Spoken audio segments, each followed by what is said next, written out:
भारत के सामने अजरबैजान के पास में केवल बोलने के लिए जुबान है, लेकिन दिखाने के लिए कोई हैसियत या कोई औकात नहीं। तो आखिर अजरबैजान की औकात क्या है, यह उसे अच्छे से पता चल गई। अगर अजरबैजान के कुल जीडीपी की बात करें तो अजरबैजान की कुल जीडीपी से भी 452% ज्यादा केवल भारत के टाटा ग्रुप का मार्केट वैल्यू है। जैसे कि अजरबैजान की कुल जीडीपी लगभग 79 अरब डॉलर है, जबकि भारत के टाटा ग्रुप की मार्केट वैल्यू ही 436 अरब डॉलर से भी ज्यादा है। अब बात करें भारत और अजरबैजान के बीच में रणनीतिक हैसियत की, तो भारत वह देश है जो कि दुनिया के किसी भी मंच पे अजरबैजान की एंट्री रोक सकता है, लेकिन अजरबैजान के पास में कहीं पर भी भारत के एंट्री को रोकने की हैसियत नहीं। और जैसा कि भारत ने संघाई सहयोग संगठन में अजरबैजान के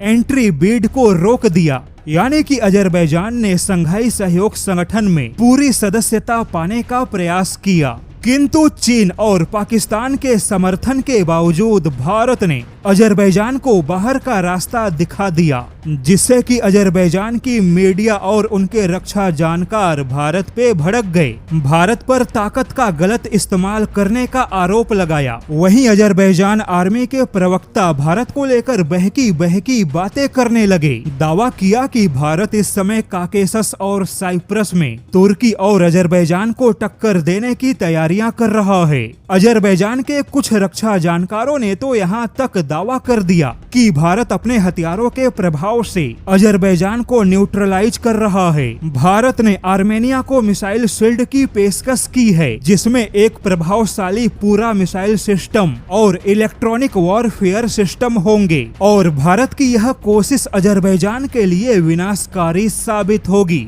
क्योंकि अब आर्मेनिया के पास में अजरबैजान के किसी भी कोने में अटैक करने की क्षमता होगी। जैसे कि अजरबैजान की अर्थव्यवस्था का जो मुख्य आधार है वह तेल और गैस पर ही टिका है, लेकिन अब आर्मेनिया के पास में अजरबैजान के तेल और गैस के ठिकानों और उनके भंडारों पर भी हमला करने वाले हथियार हैं। 2020 में दोनों देशों के बीच में जो युद्ध हुआ वह युद्ध एक तरफा था, क्योंकि 2020 में आर्मेनिया के पास में कुछ पुराने टैंक और जमीनी हथियारों के सिवाय कुछ नहीं था, लेकिन अब आर्मेनिया के पास वह सारे हथियार है, लगभग वह सारी इलेक्ट्रॉनिक वॉरफेयर क्षमता है जो अजरबैजान की हवाई ताकत को निशाना बना सकता है। अब यह काफी चौंकाने वाली बात है कि जब अजरबैजान के नेता या उनके सैन्य अधिकारी जब अपने देश में होते हैं तब वह भारत के हथियारों को नष्ट करने के बड़े बड़े दावे करते हैं, लेकिन जब यही नेता यही सैन्य अधिकारी